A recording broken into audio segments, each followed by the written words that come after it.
Good morning everyone. Welcome to KD current affairs. आज है 13 मई 2024।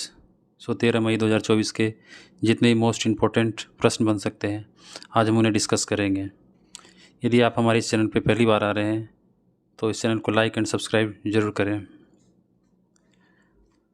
तो वीडियो को ध्यान से पूरे अंत तक देखिए। आइए चलते अपने सेशन की तरफ।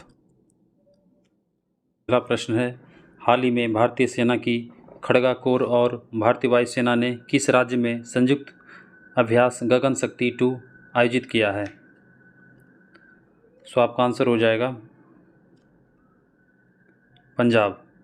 भारतीय सेना की पश्चिमी कमान के तत्वाधान में खड़गा कोर की ओर से पंजाब के अलग अलग जगहों पर गगन स्ट्राइक 2 अभ्यास सत्र का आयोजन किया गया। इसमें थल सेना और वायुसेना ने हिस्सा लिया। इसका मुख्य उद्देश्य लड़ाई के दौरान जमीन पर थल सेना और वायुसेना आसमान में के बीच तालमेल बनाने को लेकर किया गया था।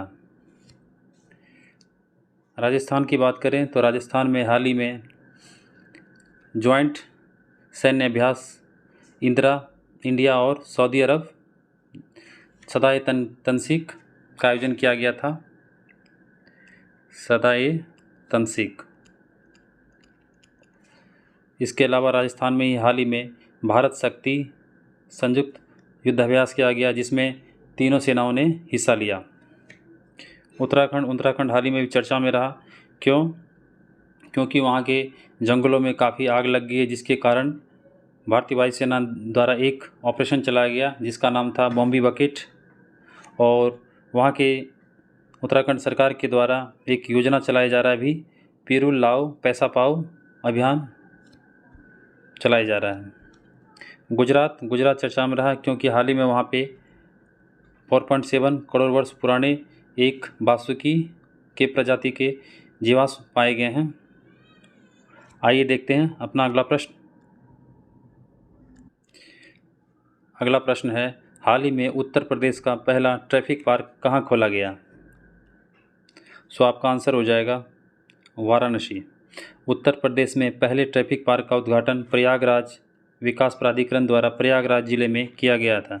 90 लाख रुपए की लागत से इसमें मोशन थिएटर, डिजिटल गेम्स, बच्चों के लिए मुफ्त झूले और बच्चों और वयस्कों दोनों के लिए इलेक्ट्रिक वाहन की सुविधा है। पार्क का उद्देश्य मनोरंजक गतिविधियां प्रदान करते हुए यातायात नियमों और सुरक्षा के बारे में शिक्षित करना है। आपका आंसर हो जाएगा प्रयागराज।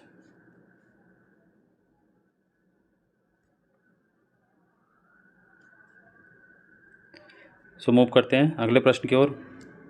हाल ही में भारत और ऑस्ट्रेलिया के बीच पहली संयुक्त समिति बैठक JCM कहाँ आयोजित की गई? आपका आंसर हो जाएगा कैनबरा। भारत और ऑस्ट्रेलिया ने कैनबरा ऑस्ट्रेलिया में अपनी पहली संयुक्त समिति बैठक JCM आयोजित की। भारतीय वाणिज्य सचिव श्री सुनील बर्थवाल ने प्रतिनिधिमंडल का नेतृत्व किया। उन्होंने ऑस्ट्रेलिया के विदेश मामले और व्यापार विभाग DFAT के उप सचिव जॉर्ज मीना से मुलाकात की। चर्चा में भारत ऑस्ट्रेलिया आर्थिक सहयोग और व्यापार समझौते इंड ऑस्ट्रेलिया ECTA को लागू करने, बाजार पहुंच से लेकर फार्मास्यूटिकल मूल्य निर्धारण तक के मुद्दों को संबोधित करने पर चर्चा हुई। बाजार से दोनों देशों ने तटीय प्रबंधन और झींगा रोग की रोकथाम, डेटा विनियमन के लिए एक संस्थागत तंत्र की स्थापना जैसे पारस्परिक हितों की खोज के लिए बैठक की। इसके अलावा हाल ही में नई दिल्ली में 26वें आसियान भारतीय वरिष्ठ अधिकारियों की बैठक हुई। इसके अलावा हाल ही में 7वीं भारत इंडोनेशिया संयुक्त रक्षा सहयोग समिति की बैठक की गई। हाल ही में नई दिल्ली में इजराइल और भारत के सैनिकों के द्वारा संयुक्त सुरक्षा युद्धाभ्यास का आयोजन किया गया। चेन्नई चर्चा में रहा क्योंकि वहां एक परमवीर चक्र उद्यान का उद्घाटन किया गया। आइए देखते हैं अगला प्रश्न। हमारा अगला प्रश्न है, हाल ही में किस राज्य सरकार ने पुलिकट पक्षी अभ्यारण्य की सीमाओं को अधिसूचित करने के लिए कदम उठाया है? आपका आंसर हो जाएगा तमिलनाडु।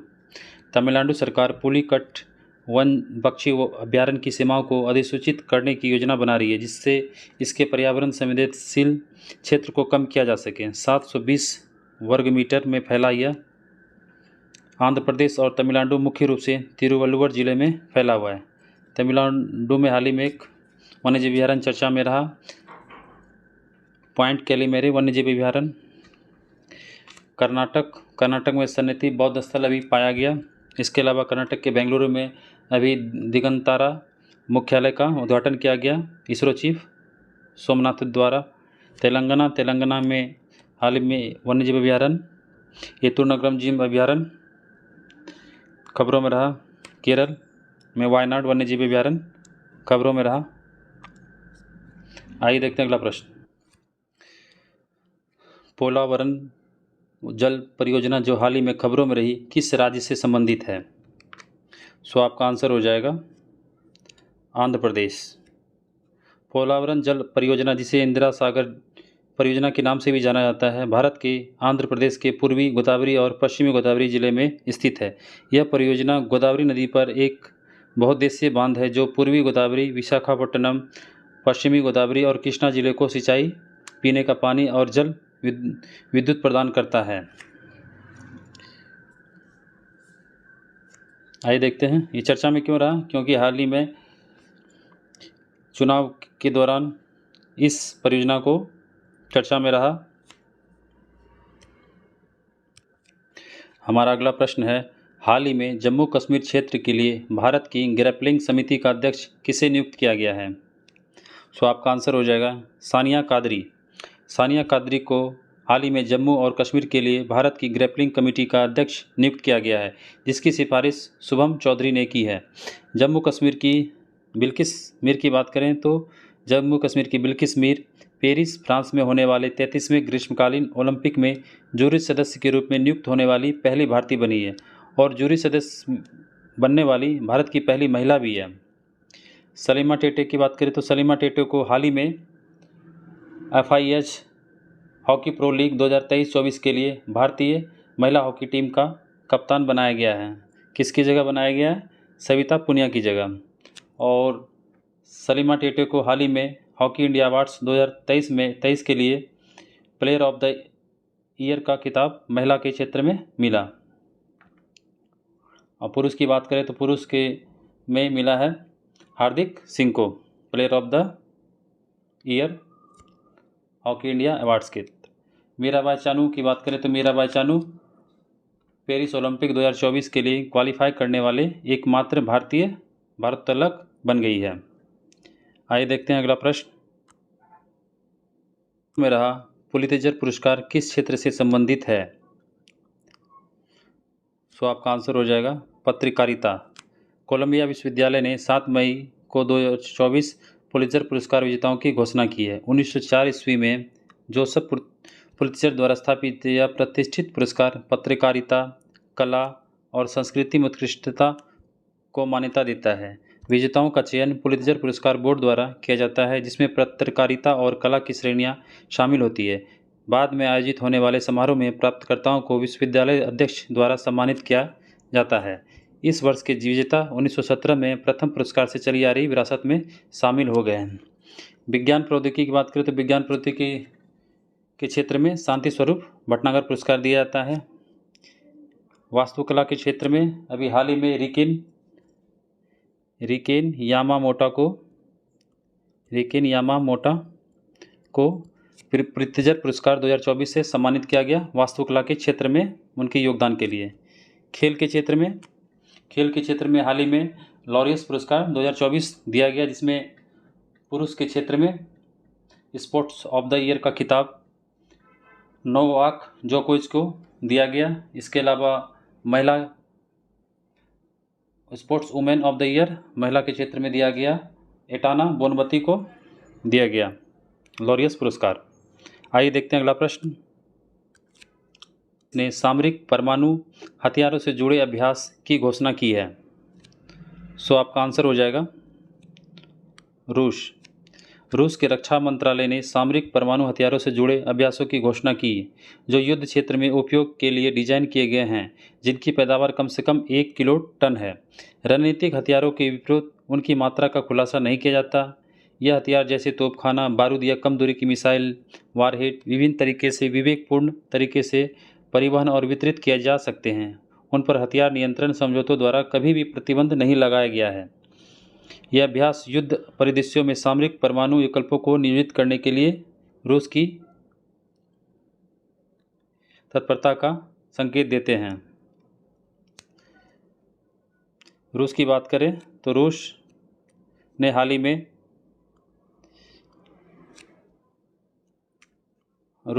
में भी अंगारा 5A बैलिस्टिक मिसाइल का परीक्षण किया। इसके अलावा P-800 ओनिक्स मिसाइल को विकसित किया इन्होंने। चीन की बात करें तो चीन ने हाल ही में चांग 6 का सफल प्रक्षेपण किया। इसके अलावा यूनहाई 023 का निगरानी उपग्रह का प्रक्षेपण किया। आइए देखते हैं अगला प्रश्न। हाल ही में किस आईआईटी ने भारत की पहली स्वदेशी micro controller chip security IoT internet of things launch की है? भारत की पहली स्वदेशी micro controller chip secure IoT launch की है। सो आपका आंसर हो जाएगा आईआईटी मद्रास। आईआईटी मद्रास द्वारा इनक्यूबेट की गई भारत की माइंड ग्रो टेक्नोलॉजी ने देश का पहला उच्च प्रदर्शन एसओएस चिप पर सिस्टम सिक्योर आईओटी लॉन्च किया है। सुरक्षित आईओटी एक सिस्टम ऑन चिप कई इलेक्ट्रॉनिक घटकों को एक में समेकित करता है, जिससे छोटे और अधिक कुशल उपकरणों की सुविधा मिलती है और यह अपने समकक्षों की तुलना में 30% कम कीमत पर आता है। यह सफलता प्रौद्योगिकी और नवाचार में भारत की आत्मनिर्भरता की दिशा में एक महत्वपूर्ण कदम है। आईआईटी बॉम्बे की बात करें तो आईआईटी बॉम्बे ने हाल ही में घरेलू जीन थेरेपी, भारत का पहला घरेलू जीन थेरेपी का विकास किया है कैंसर के क्षेत्र में। आईआईटी जोधपुर की बात करें, आईआईटी जोधपुर ने हाल ही में साइटोकिन्स का पता लगाने के लिए एक सेंसर का विकास किया है। आईआईटी पटना हाल ही में चर्चा में रहा क्योंकि भारत सरकार द्वारा इसे स्वदेशी रूप से विकसित कॉम्पैक्ट इन्वर्टर पर पेटेंट से सम्मानित किया है। आइए देखते हैं अगला प्रश्न। हाल ही में किस संगठन ने recipe for a liveable planet achieving net zero emission in the agri food system report जारी की है? सो आपका आंसर हो जाएगा वर्ल्ड बैंक।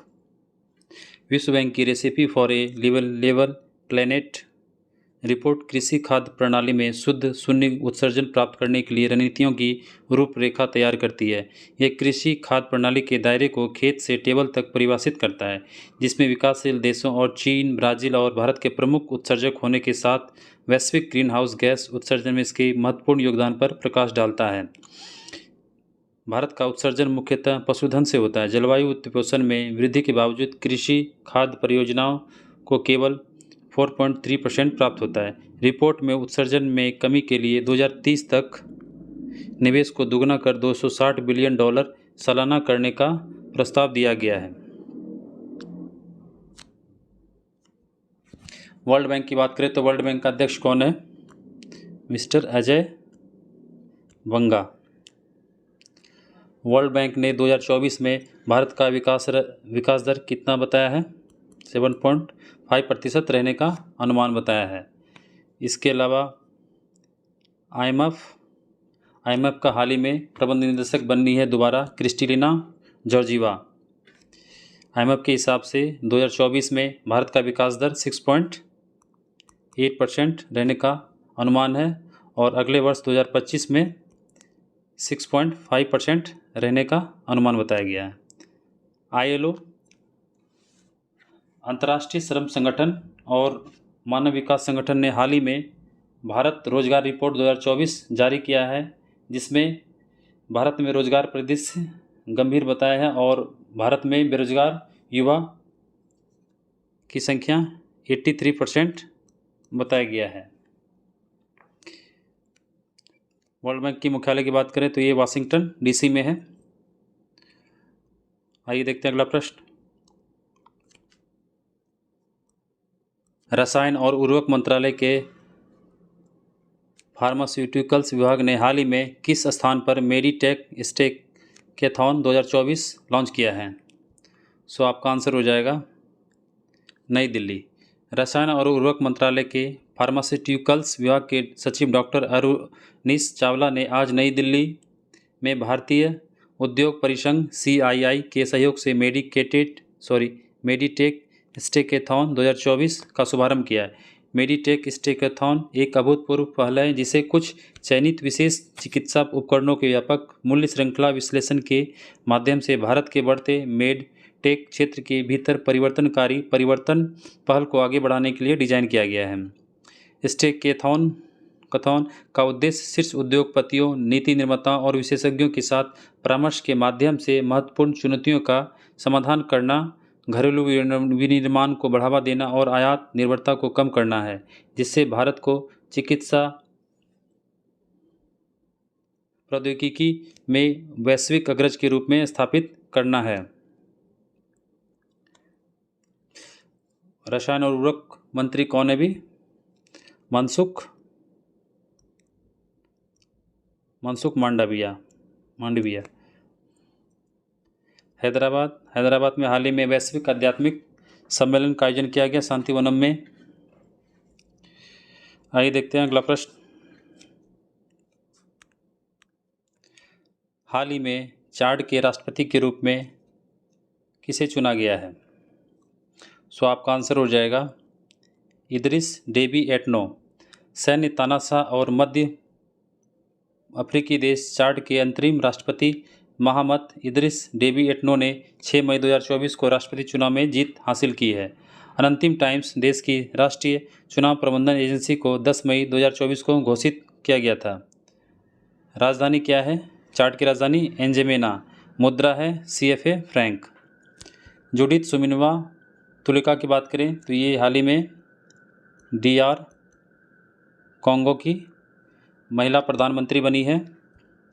प्रबो सुबियांतो की बात करें तो प्रबो सुबियांतो हाल ही में इंडोनेशिया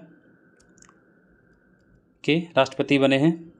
बसीरो डियो मायो फे जो सेनेगल के राष्ट्रपति बने हैं।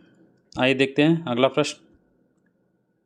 आखिरी प्रश्न है, हाल ही में बल्लेबाज कॉलिन मुनरो ने अंतर्राष्ट्रीय क्रिकेट से संन्यास लेने की घोषणा की है। वह किस देश से हैं? सो आपका आंसर हो जाएगा न्यूजीलैंड। T20 क्रिकेट के विस्फोटक बल्लेबाज कॉलिन मुनरो ने अंतर्राष्ट्रीय क्रिकेट से संन्यास का ऐलान कर दिया है। उन्होंने यह फैसला T20 विश्व कप स्क्वाड में न चुने जाने के बाद लिया है। मुनरो ने साल 2020 से कीवी टीम के लिए कोई भी अंतर्राष्ट्रीय मैच नहीं खेला है। आखिरी बार उन्होंने भारत के खिलाफ खेलते हुए देखा गया था। मुनरो ने अंतर्राष्ट्रीय क्रिकेट में 3000 से भी अधिक रन बनाए हैं। ऑस्ट्रेलिया की बात करें तो ऑस्ट्रेलिया के डेविड वार्नर ने हाल ही में संन्यास लेने की घोषणा की है। इसके अलावा इंग्लैंड के जेम्स एंडरसन जिन्होंने संन्यास लेने की घोषणा किया है। वेस्ट इंडीज़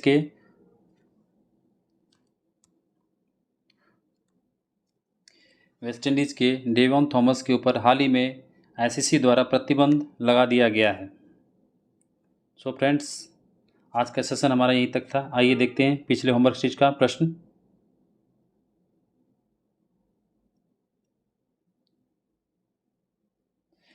हाल ही में किस देश ने चंद्रमा के अंधेरे पक्ष से मिट्टी वापस लाने के लिए चांग-ई 6 जांच लॉन्च की है? सो आपका आंसर हो जाएगा चीन।